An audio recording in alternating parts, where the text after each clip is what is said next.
We always tell the story the same way. First, humans settled down. Then we learned to farm. Then we built villages and cities and laws and kings, and only once all of that was sorted, once we had spare time and spare grain, did some clever person finally figure out how to turn that grain into beer. Civilization first, party second. Clean, sensible, obvious. The problem is that the dirt keeps suggesting we got it exactly backwards, that the beer didn't come after the world we built, that the beer might be the reason we built it. And the deeper you dig, the harder that idea is to laugh off. So today we're going to follow the trail all the way down, and it starts about 10 million years before the first city, with a small ape on a forest floor reaching for a piece of fruit that has gone bad. Here's the thing about fruit. When it falls and sits in the heat, the sugars inside start to break down. Wild yeast drifts in. The yeast eats the sugar, and as a thank you, it produces two things, a little fizz and a little alcohol. So a rotting piece of fruit is technically a very weak cocktail nobody ordered, and our distant ancestors ate a lot of it. Not because they were trying to get drunk, they had no concept of drunk, but because in a forest where calories are scarce, the smell of fermentation carries on the wind, and following that smell led you straight to food. Now here's where it gets genuinely strange. A biologist named Robert Dudley at the University of California, Berkeley, argued that this wasn't a one-off, that our taste for alcohol is millions of years old, baked in long before we were human. He called it the drunken monkey hypothesis, and for a while it was just a clever idea. Then the genetics caught up with him. Researchers reconstructed the history of an enzyme called ADH4, one of the proteins your body uses to break down alcohol. They compared it across nearly 20 primate species, wound the clock backwards, and found a single tiny mutation that flipped the switch. After that mutation, the enzyme got about 40 times better at metabolizing ethanol, and the moment it happened, roughly 10 million years ago, in the common ancestor we share with chimpanzees and gorillas, right around the time those apes were spending more time on the ground, where the fallen fermenting fruit collects. Let that sit for a second.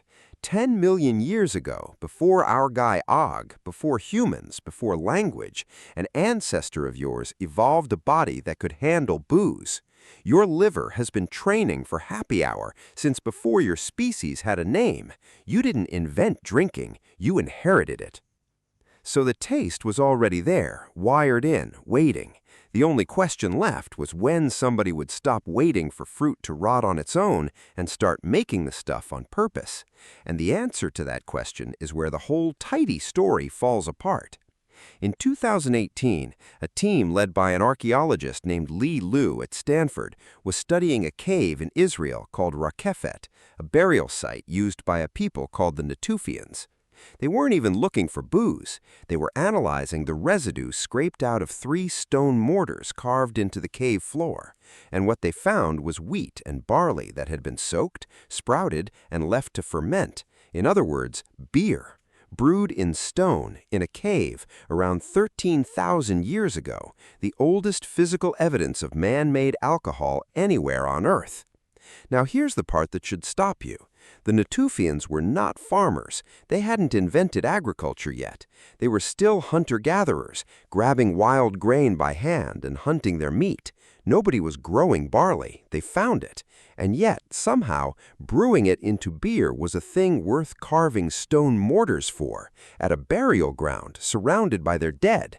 This wasn't a casual snack. It looks like ritual. It looks like a feast. These people were throwing what amounts to a funeral party with beer before they had farms, before they had villages, before any of the things that beer was supposed to come after. And they weren't alone. About 1,000 years later, over in what's now southeastern Turkey, people built something that shouldn't exist.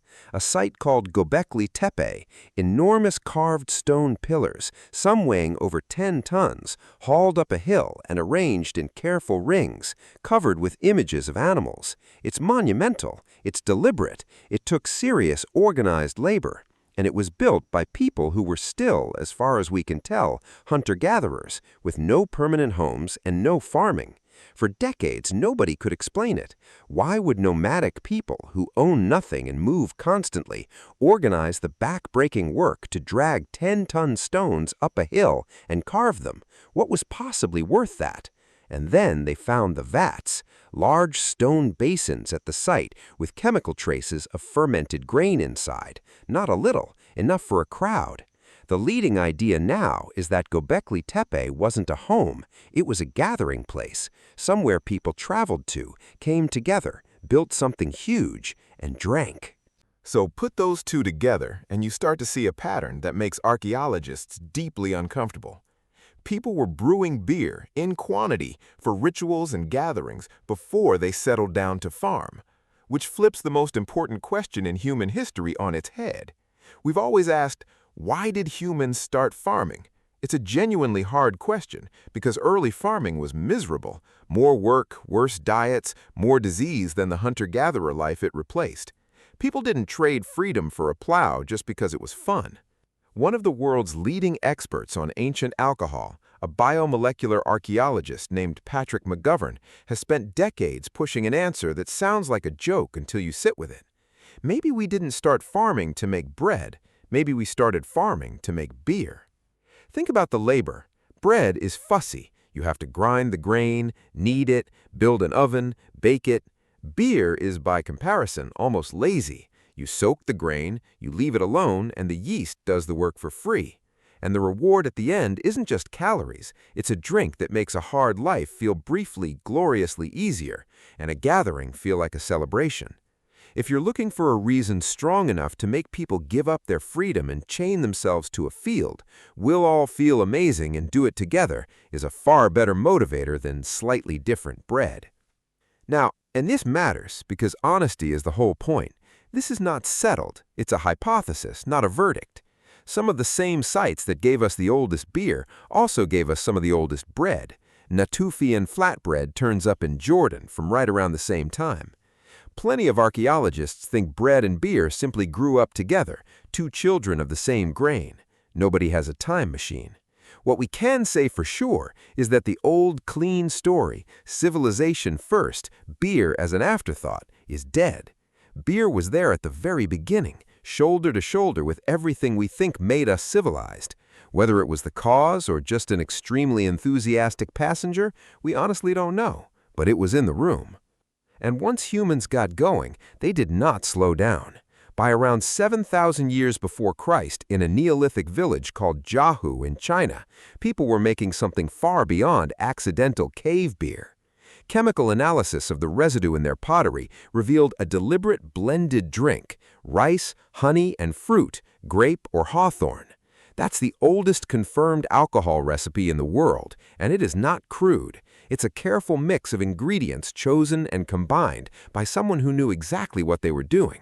This wasn't a happy accident anymore. This was a craft.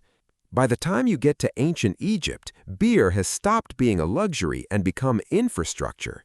The workers who hauled stone for the pyramids were paid, in part, in beer, daily rations of it, handed out like wages because it was wages.